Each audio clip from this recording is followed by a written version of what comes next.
আবু শাহামা হযরত ওমর ফারুক রাদিয়াল্লাহু তাআলা আনহুর ছেলে মদ পান করছিল। মদ পান করার পরে তার কাছে নালিশ আসছে, তদন্ত করে প্রমাণ পাইছে যে হ্যাঁ সে মদ পান করছে। মদ পান করার প্রমাণ পাওয়ার পরে তার শাস্তি ৮০ দোররা। কত দোররা? ৮০ দোররা। জল্লাতের হুকুম করছে তুমি ৮০ দোররা দেবা। মদ পান করছে, জল্লাতে করছে কি বাড়ি দেওয়া শুরু করছে।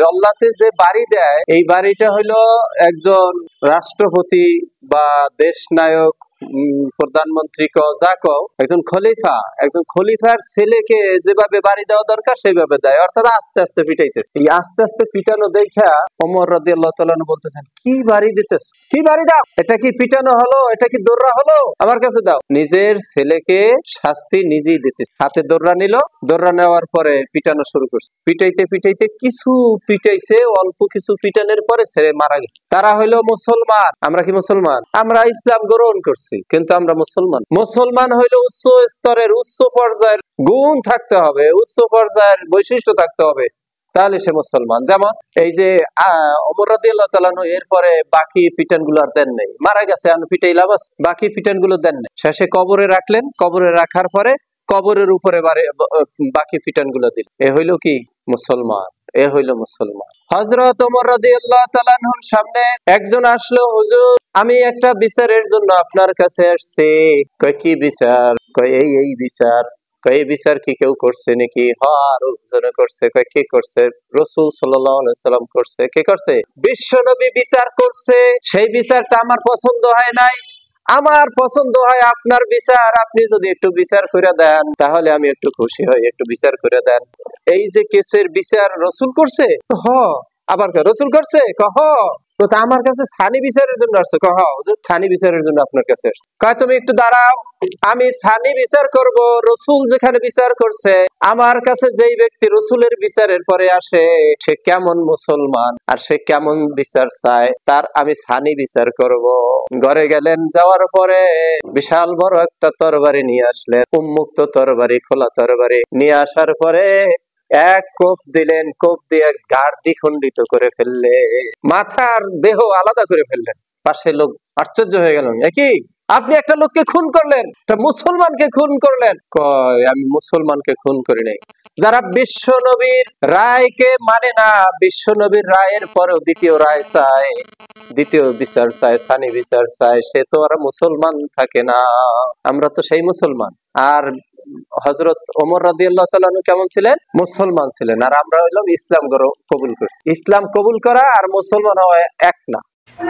আচ্ছা, এবার প্রশ্নের উত্তর দেবা নাকি? বলো, আমরা যখন বাথরুমে প্রবেশ করি তখন কোন পা দিয়ে প্রবেশ করব? বের হওয়ার সময় কোন পা দিয়ে প্রবেশ করব? ডান পা।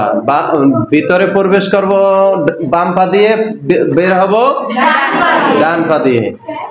আচ্ছা, এইটার মধ্যে লজিক আছে, এটার মধ্যে কি আছে? লজিক আছে, বিজ্ঞানদের গবেষণা আছে, বৈজ্ঞানিক গবেষণা আছে। বাম পা দিয়ে প্রবেশ করব, ডান পা দিয়ে বের হব। একটা মানুষ দাঁড়ানো অবস্থায় যদি মৃত্যুবরণ করে, দেখা যাবে, বিজ্ঞান বলে যদি তার ডান পা সামনে থাকে লোকটা সামনের দিকে পড়ে যাবে। দাঁড়ানো অবস্থায় মৃত্যুবরণ করলে তো দাঁড়াই থাকবে না, সে পড়বে তো, যে কোনো দিকে পড়বে না। কিন্তু ডান পা যদি সামনে থাকে তাহলে পড়বে কোন দিকে? সামনের দিকে, সামনের দিকে। ডান পা যেদিকে থাকবে। এখন ডান পা যদি পেছনে থাকে পড়বে কোন দিকে? পেছনে দিকে। এখন তুমি ঢুকছো বাথরুমে ডান পা দিয়া, ওই সময় তোমার যদি মৃত্যু হয় তাহলে তোমার দেহটা কোন জায়গায় পড়বে? বাথরুমে।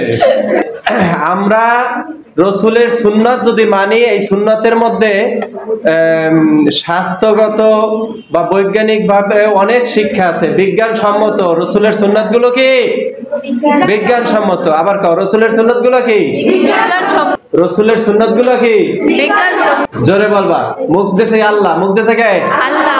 আল্লাহ। এই মুখে যদি ইসলামের কথা না বলো তাহলে মুখের যে শক্তি এটা আল্লাহ কাইরে নেবে। কারণ কি? কোরআন শরীফে আছে, লা ইন শাকারতুম লাযিদান্নাকুম ওয়া লা ইন কাফারতুম ইন্না আযাবি লাশাদীদ। আল্লাহ বলেন আমি তোমাদেরকে নিয়ামত দান করেছি। কি দান করছে? নিয়ামত। এই নিয়ামতের শুকরিয়া যদি তোমরা আদায় করো আমি তোমাদের নিয়ামতগুলো আরো বৃদ্ধি করে দেব, বাড়াইয়া দেব। আর যদি নিয়ামতের না শুকরি করো, শুকরিয়া আদায় না করো, কুফরি করো, মুখ বন্ধ করে বইয়ে থাও, হ্যাঁ, কথাবার্তা না কও, ইসলামের কথা না কও, সুবহানাল্লাহ, আলহামদুলিল্লাহ, আল্লাহু আকবার, লা ইলাহা ইল্লাল্লাহ এর তাসবিহগুলো যদি না পড়ো, আল্লাহ বলেন ওয়ালাইন কাফারতুম ইন্না আযাবি লাশাদীদ, তো অবশ্যই আমি তোমাদের এই নিয়ামত ছিনিয়ে নেব এবং তোমাদেরকে কঠিন আযাবে গ্রেফতার করব, কঠিন কঠিন আযাব দেব। আল্লাহ বলছে অতএব নিয়ামতের শুকরিয়া আদায় করতে হবে। একজন ধনী কোটি কোটি টাকার মালিক, সে রাস্তায় হাঁটা চলা করে সেরা একটা জামা গায়ে দিয়ে, এটা কি শুকরিয়া হয়েছে? শুকরিয়া হয় নাই। রাস্তায় হাঁটতে হইবে ওইভাবে ভিক্ষুক যেন আইসা বলতে পারে যে আমারে 2টা টাকা দেন, 5টা টাকা দেন, কি? আর যদি তোমরা এই কোটি টাকার মালিক রাস্তায় সেরা একটা জামা গায়ে দিয়ে হাঁটো, ভিক্ষুকও তো ভয় পাইবে যে এর কাছে আমি টাকা চাবো, কি এর আরো টাকা দিতে হবে, এর আরো টাকা দিতে হবে, কারণ এর গায়ে সেরা জামা। যখন মুখ আছে, আল্লাহ আমাদেরকে মুখ দান করেছেন, আমরা শুকরিয়া আদায় করব, মুখে বেশি বেশি বলবো আল্লাহর নাম, রসুলের নাম, ইসলামের কথাবার্তা, এগুলো যত বেশি বলবো মুখ তত কি হবে, আল্লাহ চালু করে দিবে, মুখের জড়তা আল্লাহ কাটাই দিবে। এই জন্য আমাদের এই যে সময় যা আসে সুবহানাল্লাহ, আলহামদুলিল্লাহ এর বলতে বলা লাগবে না, তোমরা ইচ্ছা মতো বলবা। যখনই বুঝবা যে এখানে সুবহানাল্লাহ বলতে হবে সুবহানাল্লাহ বলবা, আলহামদুলিল্লাহ বলতে হবে আলহামদুলিল্লাহ বলবা, নাউজুবিল্লাহ বলতে হলে কি বলবা, নাউজুবিল্লাহ, এটা মনে থাকে যেন, ঠিক আছে? তাহলে আমরা বাথরুমে ঢুকবো কোন পা দিয়া? বাম পা দিয়া। ডান পা দিয়া বের হবো।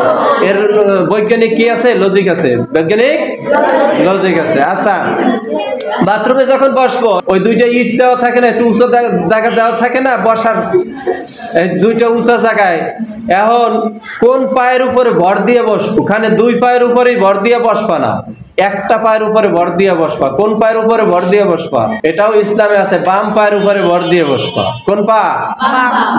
বাম পা। আর বৈজ্ঞানিক লজিক হইলো বাম পায়ের উপরে ভর দিয়ে যদি তোমরা বসো, তাই বাথরুমটা পুরো ক্লিয়ার হয়ে যাবে, ভালোভাবে বাথরুম হবে, ঠিক আছে? এটা বৈজ্ঞানিক লজিক। আরো লজিক আছে, আমরা একটা একটা জানবো। ইসলামের ছায়াতলে যেহেতু আমরা ইসলাম মুসলমান, ইসলাম গ্রহণ করেছি, আমরা এই ইসলামের বিষয়গুলো বৈজ্ঞানিক যে লজিক সহকারে জানার চেষ্টা করি ইনশাআল্লাহ। বাথরুমে যাওয়ার আগে দোয়া পড়ি না? না, বাথরুমের ভিতরে যাই দোয়া পড়ো? ভিতরে যাই দোয়া পড়া যাবে না। বাথরুমে যাওয়ার আগে যখন ঢুকবা তার আগে দোয়া পড়তে হবে। আবার বাথরুম থেকে বের হয়ে দোয়া পড়তে হবে। বাথরুমের ভিতরে কোনো কথা হবে না। যারা বাথরুমের ভিতরে কথা বলে তাদের রোগ হয়, শারীরিক সমস্যা হয়, কারণ ওই জীবাণুটা বাথরুমের মধ্যে থাকে। মুখে কথা বলবা যত, ভিতরে ঢুকবে তত। মনে থাকবে? মনে থাকবে। এই যে শরীরের পশম আছে না, এই হাতের তালুতে কি আছে? পশম আছে। হাতের তালুতে কি আছে? পশম আছে। বাথরুম করার পরে তুমি বের হবা, বের হইয়া এই হাতটা ধুইতে হবে কি দিয়া? সাবান দিয়া, অথবা সাবান যদি না থাকে অন্তত মাটিতে ডলা দিয়া, মাটিতে ডলা দিয়া তারপর কি করতে হবে? হাতটারে ধুইতে হবে। কারণ তুমি বাথরুম থেকে আসছো, এই হাত দিয়া, এই হাতের মধ্যে ময়লা লাগিয়ে আছে। এই ময়লাটা কোথায় যায় জানো? এই ময়লাটা যায় কোথায়? এই যে হাতে পশম আমরা দেখি না, হাতেও পশম আছে। এটা বুঝবা তখন যখন দেখবা শরীরটা ঘামায় গেছে, হাতেও ঘামায়। ঘামটাও ওঠে কোথার দিয়া? পশমের গোড়া গোড়া দিয়ে ঘাম ওঠে না? তাই হাতে যদি পশম না থাকলে তাহলে ঘামাইলো কেমনি? অবশ্যই পশম আছে। ওই পশমের গোড়া গোড়া দিয়া তোমার ওই যে বাথরুমে গেছো, ওই গোড়া গোড়া দিয়া ভিতরে জীবাণু ঢোকে।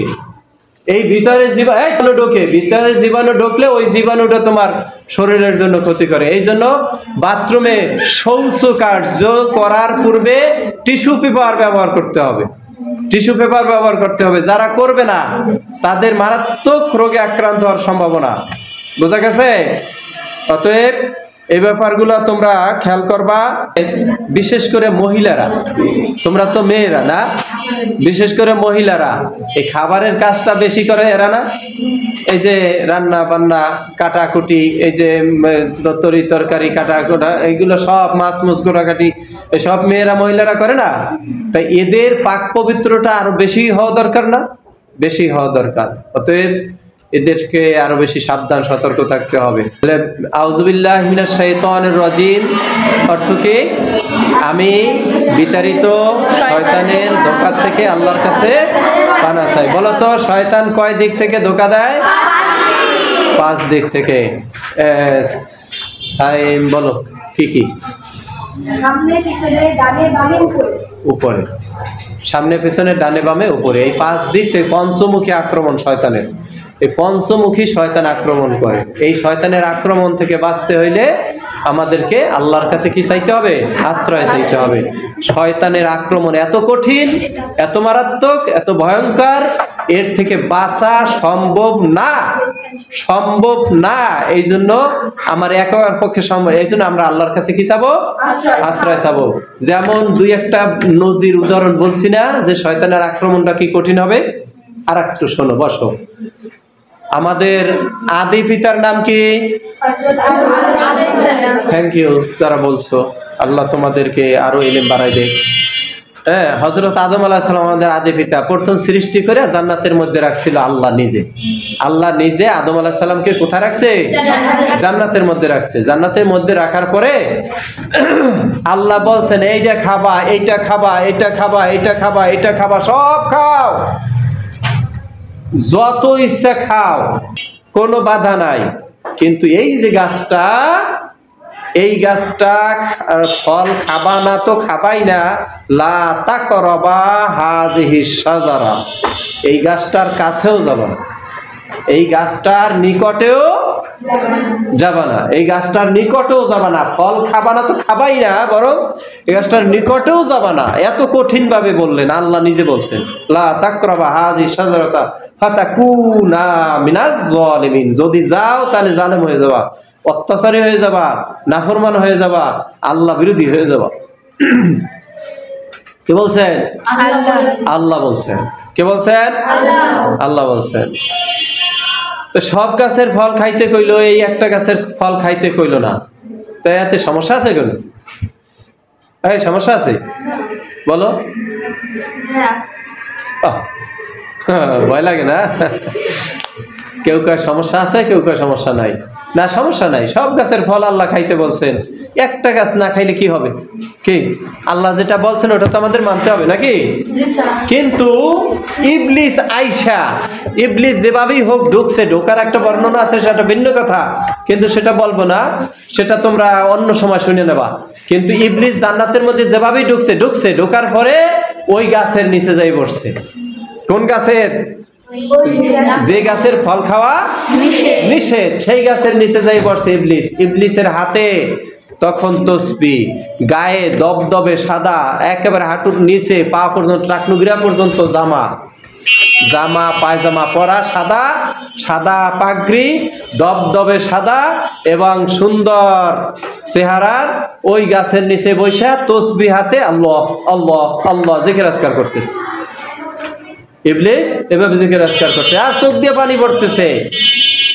ইবলিস দেখছো, ধোকা দেখো, ইবলিসের ধোকাটা কেমন, কেমন ধোকা।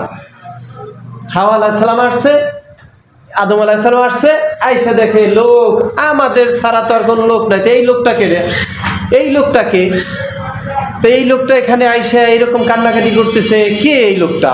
কাছে গেছে, কাছে যাওয়ার পরে দেখতেছে আল্লাহ আল্লাহ জিকির করতেছে। কয় এই লোকটা তো ভালো কাজ করতেছে, আল্লাহর নাম স্মরণ করতেছে, জিকির আজকার করতেছে, কিন্তু চোখে পানি, কান্নাকাটিও করতেছে। কাছে যাই জিজ্ঞেস, ভাই আপনি কান্দেন কে? কান্দা আরো বাইরে গেছে, কান্না কি আরো বাইরে গেছে, কানতেছে, আরো কানতেছে। এক পর্যায়ে কাছে যাই জিজ্ঞাসা করল, ভাই বলেন একটু কান্দেন কা? আমি আমার জন্য কান্দি না, আমি কাঁদতেছি তোমাদের জন্য। আমি কাঁদতেছি কার জন্য? তোমাদের জন্য, মানে আদম হাওয়ার জন্য কাঁদতেছে। ইবলিস কাঁদতেছে কার জন্য? আদম হাওয়ার জন্য কাঁদতেছে। আমাদের জন্য কাঁদতেছেন, আমাদের চোখে পানি নাই, আর আপনাদের চোখে পানি, আমাদের জন্য কাঁদতেছেন, আমরাই তো জানি না আমাদের আবার দুঃখ কি? জান্নাতে আছি, কত সুন্দর নাজ নেয়ামত আল্লাহ ভক্ষণ করতেছি, খাইতেছি, আর আপনি আমাদের জন্য কাঁদতেছেন, বুঝলাম না। কাঁদতেছি, কত এই গাছের ফল খাও? না, ও গাছের ফল খাই না। এইটা খাও? হয় খাই। এটা খাও? হয় খাই। এটা খাও? সব খাই, খালি একটা গাছের ফল খাও না কে? কয় আল্লাহ নিষেধ। হ্যাঁ হ্যাঁ হ্যাঁ করবি তো, আল্লাহ নিষেধ করছে, হ্যাঁ হ্যাঁ করবি তো। ইবলিস জিগায় এই গাছের ফল খাও? কয় না, খাও না কে? আল্লাহ নিষেধ করছে। কহা করবি তো, এটার মধ্যেই তো কিন্তু আছে। ও কে এটার মধ্যে আবার কিন্তু কি? আল্লাহ নিষেধ তো করবি, এই গাছের ফলের মধ্যে যে আছে কি আছে বলেন বলেন। মানে যেটা বলে না মানুষ ওইটা শোনার জন্য বেশি আগ্রহ আছে না? মানে একটা জিনিস ডাইকে রাখবা, কয় এইটা দেখাবো না, সব দেখো এটা দেখাবো, কিন্তু কোনোটাই দেখে না। দেখতে চাইবে কোনটা? ওই যেটা ডাইকে রাখছে ওইটা দেখতে চাইবে, ঠিক না? মানুষ কিন্তু এইটাই এই আগ্রহ বেশি মানুষের, কি কয় কিউরিওসিটি বেশি, কৌতূহল বেশি। মানে যেটা মানুষ জানে না, জানার প্রতি আগ্রহটা মানুষের কি বেশি। যাই হোক, এরপরে বলতেছে তাই কি খাইতে আল্লাহ নিষেধ করছে, কা তাকুনা মিনাল খালিদিন, যদি এই গাছের ফল খাও তাহলে তোমরা জান্নাতে চিরস্থায়ী ভাবে বসবাস করতে পারবা, তোমাদেরকে জান্নাত থেকে কেউ বের করতে পারবে না। তোমরা যদি এই গাছের ফল খাও তাহলে তোমাদেরকে এই জান্নাত থেকে কেউ বের করতে পারবে না, চিরস্থায়ী ভাবে জান্নাতে থাকতে পারবা। তাই নাকি? তা আল্লাহ তো আমাদের চিরস্থায়ী রাখছে। কয় না, তোমরা জানো না তোমাদেরকে আল্লাহ সৃষ্টি করছেন, দুনিয়ায় তোমাদেরকে পাঠাবেন, খলিফা বানাবেন, তোমাদেরকে দুনিয়ার খলিফা হিসেবে প্রেরণ করছেন, তোমাদেরকে দুনিয়ায় পাঠাইয়া দেবে, দুনিয়ায় যাতে পাঠাইতে না পারে সেই জন্যই গাছের ফল খাইতে নিষেধ করছে। এরকম অনেক প্যাঁচ যুক্তি তর্ক কইরা ভালোভাবে বুঝাইছে হাওয়া আলাইহিস সালাম, আদম আলাইহিস সালাম বুঝাইছে। হাওয়া আলাইহিস সালাম পুরা বুঝে গেছে। হাওয়া আলাইহিস সালাম কি পুরা বুঝে গেছে। এবারে বলতেছে তাই এই গাছের ফল খাইলে কি হবে? কয় গাছের ফল খাইলে তুমি চিরস্থায়ী জান্নাতে থাকতে পারবা। তুমি কি জান্নাতে চিরস্থায়ী থাকতে চাও? কহ চাই। কয়টা গাছের ফল খাও? দিছে পর হাওয়া আলাইহিস সালাম কি খাইছে একেবারে। আর একটা দিছে আবার কারে? হাওয়া আলাইহিস সালাম দিছে আদম আলাইহিস সালামকে, নেন খান, আমি খাইছি আপনি খান। আদম আলাইহিস সালাম খাইবে, মুখের নিচে গলা পর্যন্ত গেছে। এর মধ্যে দিয়ে হাওয়া আলাইহিস সালামের পরনে কোনো পোশাক নাই। হাওয়া আলাইহিস সালামের পরনে কি নাই? পোশাক নাই। এখন তার মনের কামড় দিছে না যে আল্লাহ নিষেধ করছে, সেই ফল খাওয়ার সাথে সাথে তার পরনে কি নাই? পোশাক নাই। আর আমিও খাইছি, এই গলা পর্যন্ত গেছে, আমার পরনে কি নাই? পোশাক নাই। তাই এই কারণ কি? কারণ হলো আল্লাহ যেটা নিষেধ করছে সেইটা খাইতেছি। সাথে সাথে আদম আলাইহিস সালাম এই গলা এই জায়গায় চাইপা ধরছে, হাত দিয়েছেন ভিতরে ঢুকাইয়া বমি করে দিছে। আদম আলাইহিস সালাম খাইছে, এই জায়গায় চাইপা ধরছে, এমন চাপ দিছে যে কি হয়ে গেছে, এই জায়গায় ব্যথা হয়ে গেছে, আর ভিতরে যাইতে দেয় নাই। একজন পুরুষের এই জায়গায় একটা উঁচু হয়ে রয়েছে, মানে আঘাত পাইছে, উঁচু হয়ে গেছে। পুরুষের যখন বুঝ বিবেক হয় তখন এই জায়গায় কি হয়, কণ্ঠনালীটা এরকম উঁচু হয়। এরপরে হাওয়া আলাইহিস সালাম দেখলো, আদম আলাইহিস সালাম দেখলো তাদের পরনে বস্ত্র নাই। হাওয়া আলাইহিস সালাম গাছের পাতা ছেড়লেন, শরম না? শরম না? গাছের পাতা ছেড়লেন। হাওয়া আলাইহিস সালাম পাতা ছেড়লেন কয়টা? বলো সবাই, কয়টা?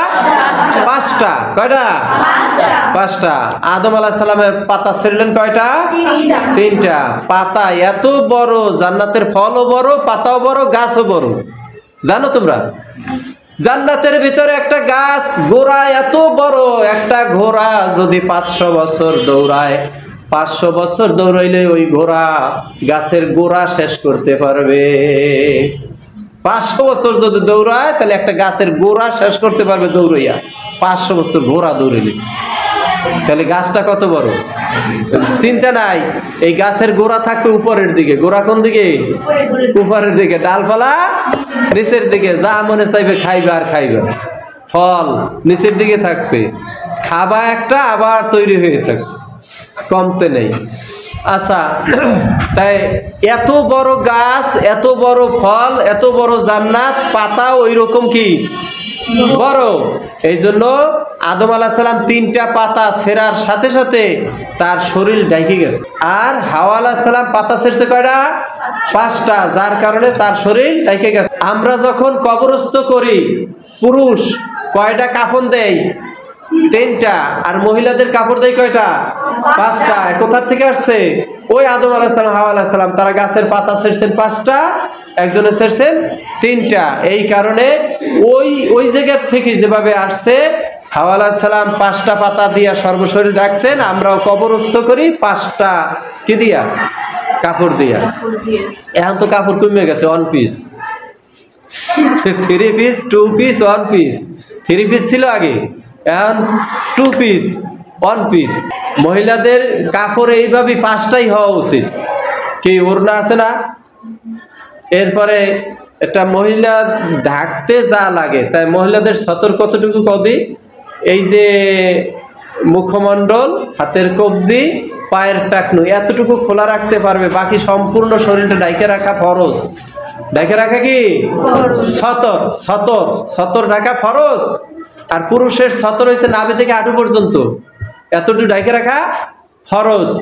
যদি ঢাকে রাখে তাহলে ফরজ আদায় হবে, আর মহিলারা এতটুকু ঢাকে রাখলে তাদের ফরজ আদায় হবে। বাকি একটু যদি বের হয়, মনে করে এই গলা দেখা যায়, মহিলাদের এই গলা যদি দেখা যায় এই জায়গায়, নামাজও হবে না। শুধু নামাজ না, তার ইবাদত বন্দেগী কোনোটাই হবে না, আরো গুনাহগার হবে, পাপ হবে। এখন তো দেখা যায় চুল বের করে দেয়। চুল বের করলে কি সব না পাপ? কেমন পাপ? কবিরা গুনাহ। কেমন কবিরা গুনাহ?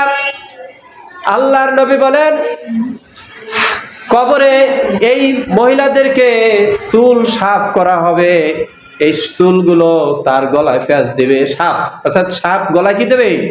প্যাঁচ দিবে। প্যাঁচ দেওয়ার পরে সামনে এরকম ফানা ধরবে, সাপের ফানা ধরার পরে সাপ বলবে তুমি আমাকে চিনো। সাপ বলবে তুমি আমাকে চিনো। তখন ওই মহিলা বলবে, এই বিপদের সময় কঠিন মুহূর্তে আমার সহযোগিতা করবা, সাহায্য করবা, আমার কোন উপকারী বন্ধু হয়ে আসবা, কিন্তু তা না হয়ে তুমি আমার শত্রু হয়ে আমার সামনে আসলা। এমন কঠিন মুহূর্তে, আরো কঠিন বিপদ হয়ে তুমি কে গো আসলা আমার সামনে? বলো কে তুমি? তখন ওই সাপ বলবে, আমি কেউ না, আমি অন্য কেউ না, আমি হইলাম তোমার চুল। দুনিয়ায় মজা করছিলা, চুল খুলিয়া রোডে ঘাটে বিভিন্ন জায়গায় হাঁটছিলা, সেই চুল আমি। দুনিয়ায় তুমি মজা করছিলা, এখন মজা ভোগ করো আর ঠোকরাইতে থাকবে। বুঝতে পারছেন? অতএব আমাদেরকে সাবধান, সতর্ক থাকতে হবে, যাতে আমরা সতর সম্পর্কে কি থাকি? সাবধান থাকি, অন্তত সতর সম্পর্কে সাবধান থাকি। সতর শব্দের অর্থ কি? সতর আরবি শব্দ, শাব্দিক অর্থ কি? ঢাইকে রাখে। যে জিনিস ঢাইকে রাখে ওইটাকে সতর বলা হয়। তাই পুরুষের সতর কি, মহিলাদের সতর কি জানতে পারছি? বুঝতে পারছি? এটা চেষ্টা করবো ইনশাআল্লাহ। আমি বাহিরের কথা তোমরা চিন্তা করবা, কিন্তু ঘরের কথা বলি। ঘরে বলতে নামাজ পড়ো যখন, আচ্ছা নামাজ পড়ো যখন, পড়ো না নামাজ তোমরা? আচ্ছা, এই 5 ওয়াক্ত নামাজ পড়ার চেষ্টা করবা, কোন সময় 5 ওয়াক্ত নামাজ বাদ দেবে না। কিন্তু 5 ওয়াক্ত নামাজ যারা পড়ো না, অন্তত সবে বরাত, সবে কদর তো পড়ো। তো নামাজ পড়লা, নামাজ হইলো না, এই নামাজ পড়ে লাভ আছে কেন? নামাজ পড়তে দাঁড়াইছো, এই অবস্থায় যদি চুল একটু বাইরে যায়, নামাজ হবে? সতর টাকা ফরজ। নামাজের বাহিরে ভিতরে কয় ফরজ? 13 ফরজ। নামাজের ভিতরে বাহিরে কয় ফরজ? 13 ফরজ। বাহিরে 7, ভিতরে 6। বাহিরে 7, এর মধ্যে 1 নম্বরে কি? 1 নম্বরে শরীর পাক, 2 নম্বরে কাপড় পাক, 3 নম্বরে জায়গা পাক, 4 নম্বরে সতর ঢাকা। এই 4 নম্বরে কি? সতর ঢাকা, এটা ফরজ। শরীর পাক যদি না থাকে নামাজ হবে? ফরজ। কাপড় পাক না থাকলে নামাজ হবে? হবে না, ফরজ। জায়গা পাক না থাকলে নামাজ হবে? হবে না, ফরজ। সতর ঢাকা, এটাও ফরজ। এখন এই সতর তুমি পুরো ঢাকো নাই, অর্থাৎ ওড়নাটা বা কাপড়টা এমন ভাবে রাখছো তোমার এই গলা দেখা গেছে, অথবা এমন ভাবে রাখছো এই কেউ দেখা গেছে, অথবা কবজি, এই কবজির উপরে হাত দেখা গেছে, হ্যাঁ, তাহলে তোমার নামাজ হবে? নামাজ হবে না। তুমি 100 বছর নামাজ পড়ছো এইভাবে, হবে? একক তো হইবে? একক তো হয় নাই। 100 বছর নামাজ পড়ছো, একক তো হয় নাই, কারণ তোমার সতর ঢাকো নাই। তাহলে নামাজ আমরা যখন পড়বো সাবধান, সতর্ক থাকতে হবে, যাতে সতর ঢাইকে আমরা কি করি? নামাজ পড়ি। সতর ঢাইকা নামাজ পড়বো। এটা তো হাতের কথা বললাম, সবটাই খেয়াল করবা। কপাল, তারপর যে জায়গাগুলো বের হয় অন্তত ওড়না পড়লেও বের হয়ে যায়, এগুলো খেয়াল রাখবে যাতে বের না হয়, অর্থাৎ সতরটা যেন সঠিকভাবে সুন্দরভাবে ঢাকা হয়। আল্লাহ রাব্বুল আলামিন আমাদেরকে বোঝার তৌফিক দান করুন। আমিন। সবাই বলি আমিন।